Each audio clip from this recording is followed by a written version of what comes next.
California shootings, the latest, and the shootings that we keep seeing in this country time and time again, where individuals, usually with some kind of mental problem or with some kind of addiction to internet, goes out and starts firing away.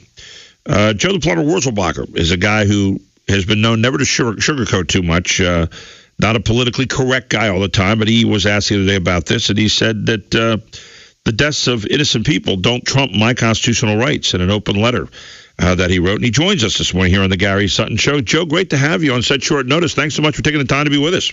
Hey, I always like being with you, brother. Hey, I appreciate it. You had an open letter that was published the other day, and I know there are people out there waiting to jump on this and, again, go after more gun rights. You said, hang on for a second. You know, it's I'm sure you are sad about these dead people as we are, and yet at the same time, you know, that doesn't take away the right of responsible citizens to hang on to their guns, right?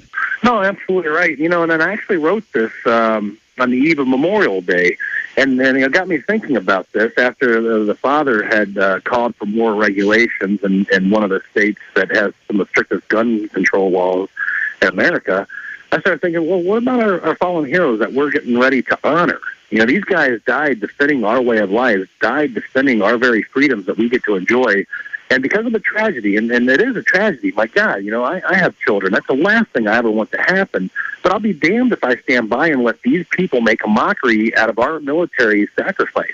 And so, yeah, I will protect our Second Amendment right vehemently. You know, I noticed you and said, well, your comments were harsh, but, I mean, truthful can be harsh sometimes, I think, when we have people who rush right away to, well, we need more gun control laws, because all that does in the country, and we've been talking a lot about, you know, this is a gun-free zone, a drug-free zone, all these different free zones we have in the country, and yet that's met with the idea that you have people of good intention who want to abide by law. Well, people who don't care about the law or somehow lost track of it, as this kid apparently did somewhere in his life with this addiction to whatever, they're not going to abide by any of that anyway. So all you do, once again, is go after those people who already got the message.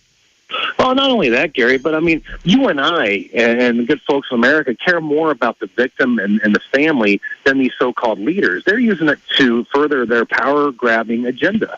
You know, and that's what it is. Leaders like to disarm their citizens. It's historically correct. If anyone cares to crack open a history book and see what they did in Germany, what they've done in Turkey, and what they've done in many other countries around the world by disarming the citizens, you know, we're at essentially the will of the leaders, and, you know, we can't have that. Yeah, I couldn't agree with you more. We're going to take some calls here this morning, too. Is that okay with you, Joe? Oh, it's fine. You're never shy about that, right? We got Mike over in Spring Grove on with Joe the Plumber Wurzelbacher. Go ahead, Mike. Your turn to make the call. Good morning. How you doing, guys? Joe, you're absolutely 100% right. If I'm not mistaken, didn't the boy kill somebody with a car? Yeah, actually, he ran up on the sidewalk trying to kill some people, but no, he stabbed 3 people and shot 3 people. So there's nothing's been said about the knives yet. Yeah, there's 13 people in the hospital as a result of that, by the way. So I think that's what you're referring to, Mike. Right. Yeah. So I mean, obviously we got to outlaw cars then. Okay. What the real problem here is, okay, is if you do want to bring scripture into it, okay, the wrestle's not against flesh and blood. Okay, it's against principalities and powers. Okay, there is evil in this world, and yes, there is. And Satan is a perverter. Okay, he'll pervert everything from video games to, you know, just life in general. And if you can't distinguish between the two, then we are definitely going down. All right, Mike. Hey, thank you for your call, Joe. Hey, Mike, you make a great point. If you ask a producer and you say he makes a great movie and it's uplifting, and somebody interviews the guy and said, did you make that movie to, you know, help people and uplift them? Oh, yeah, absolutely. You know, I want people to really get something out of my movie. Now, you take that same producer who produces a very violent movie, and you get the same question asked to him. He's like, oh, no, art doesn't imitate life. You know, I mean, it's not my fault, you know, this kid grabbed an AR-15 or a knife or a rock and killed a bunch of people. You know, that was just a movie. That's fake. You know, so you can't have it both ways. And the further Mike's point is society is the problem. We redefine right and wrong every time it gets in the way. You know, there is right and wrong in the world. There is good and evil. And we have to, as a society, stop redefining it when it gets in our way. We're talking with Joe the Plumber Wurzelbacher about this the shootings in Santa Barbara over the weekend, and you're welcome to give a call, 1-800-357-0910. Do we need more gun laws? Do we need a better help with checking out people who are having some mental issues here?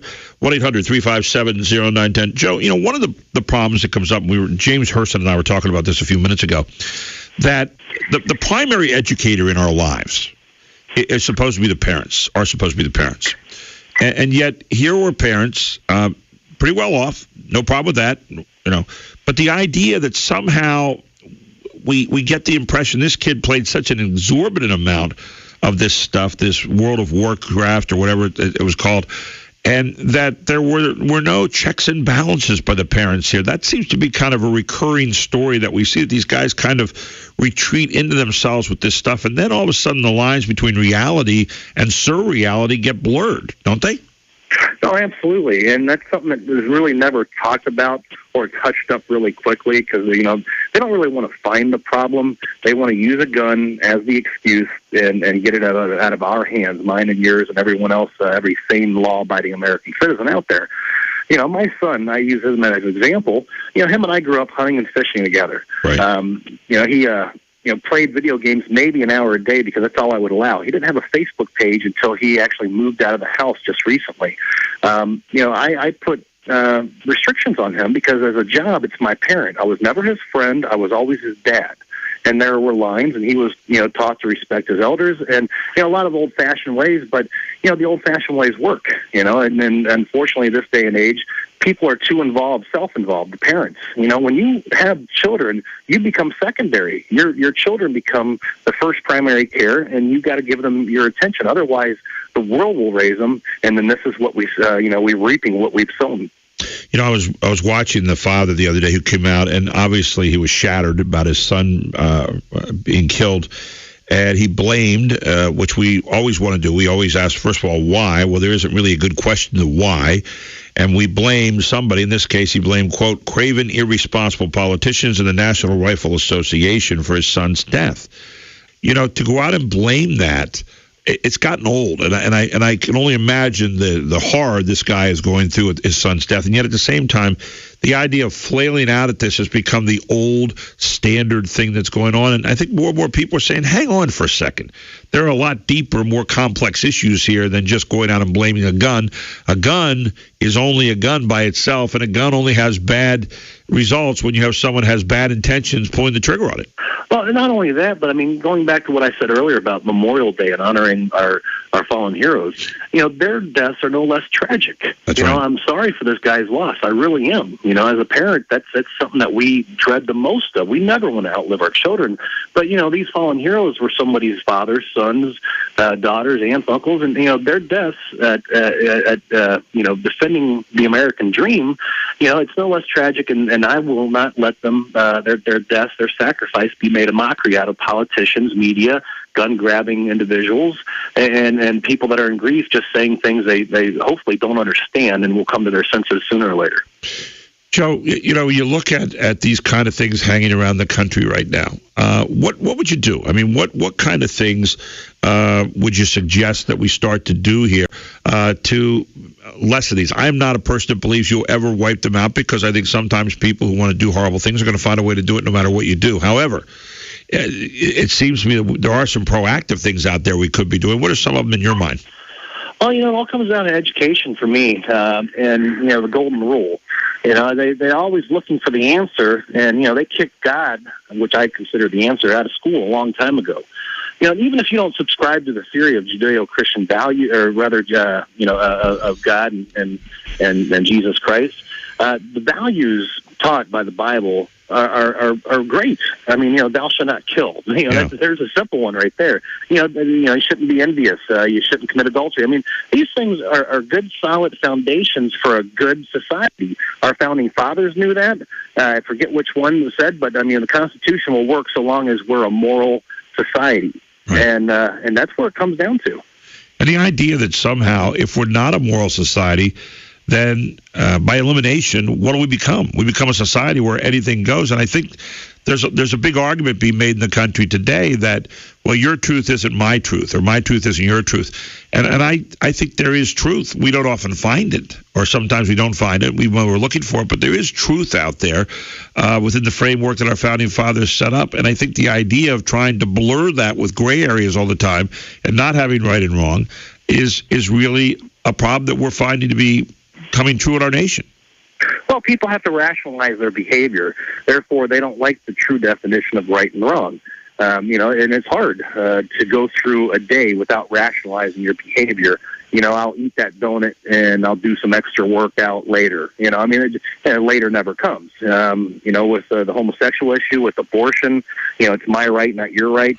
They rationalize every step of their lives, and it's something that we've allowed to happen because you and I, well, not maybe you and I, but conservatives in general have been too busy working and doing what they're supposed to do and not paying attention to how the liberals have torn down our education system, how they've torn down right and wrong. We seem to become a nation of symbolism. We see people having prayer vigils after this and all kinds of, services and so forth, and I think that's fine. But one of the things that bothers me today is the fact that we do give a lot of this credence, that we do talk about it. We're talking about it today for the first time, but we're in a visual world. 24/7, our senses are assaulted by all kinds of information, and yet it seems to me sometimes that somewhere, and maybe this isn't the right answer, that if we went out and we said, "What if we didn't cover this? What if we decided that we're not going to put it out all over the world? What if we decided that and this is very simple, but the old days when you had people running onto the ball field or streakers running onto the baseball field, that the cameras would point elsewhere? What if our cameras and our microphones pointed elsewhere and we didn't give it the kind of attention? I just wonder if these kind of things would happen as much. I don't think so. I mean, I honestly, I've read some articles and about this, and I really do believe that some of these people get off on it. They think they're going to become famous because, we give them so much attention. And people, have some kind of sick desire to be that guy. I'd much rather be the guy who wrote the great sonnet or, climbed Mount Everest, not known for, killing 30 people and going down in infamy. But unfortunately, that's, from movies, from video games, through society's desire not to recognize right and wrong, these people get some kind of sick pleasure from it, and it is disgusting. And you were talking about visuals. That's just a bunch of fluffy BS. These people come out, to light candles and supposedly they have these sympathies. Why don't they work in the beginning instead of, after the tragedy's already happened? And what I mean by that is going back to right and wrong. I can't say that enough, Gary. It really is. There's good and evil, right and wrong. Saying I'm sorry after someone's killed, well, that's all well and good, but, what do you do before that? Why aren't you talking about, doing good works in your community and being a good person and really, us in the media that have a platform talking and really celebrating good works and good achievements out there as opposed to all the bad stuff, which is the point being made right now. And I think the other part about that is, too, that it's all about me instead of about we. And the idea that if we're preaching us, the U.S., if we're preaching people together, if we're preaching that kind of thing to our kids, we get away from some of that me kind of behavior and the selfishness, first of all, of a suicide, but even more selfish, taking people with you. Maybe some of that would start, maybe it won't disappear, but maybe we could start moving that back in terms of pushing the tide in the other direction. Well, that's a great point to be made. Unfortunately, everybody's trying to celebrate diversity at the expense of the American culture and loyalty and togetherness. We're supposed to all be American, side by side, working hard together.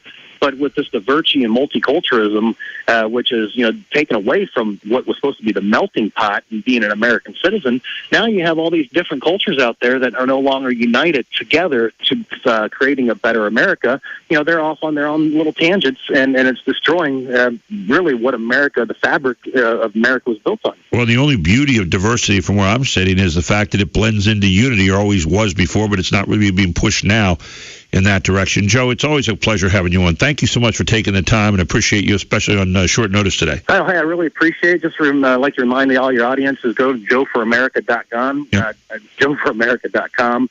I'm giving a couple guns away. I want every law-abiding American citizen, sane law-abiding American citizen, to own one, because I'll feel safer. There you go. Joe, thanks so much. Really appreciate your time. Hey, take it easy, Gary. Bye. Take care. Joe the Plumber Wurzelbacher with us here on the Gary Sutton Show. We'll take a break. We'll come back with some final comments. We'll take some more of your calls. 1-800-357-0910. What do you think about what Joe said? Or think about this whole shooting incident. What can we do? What can we do to make it better?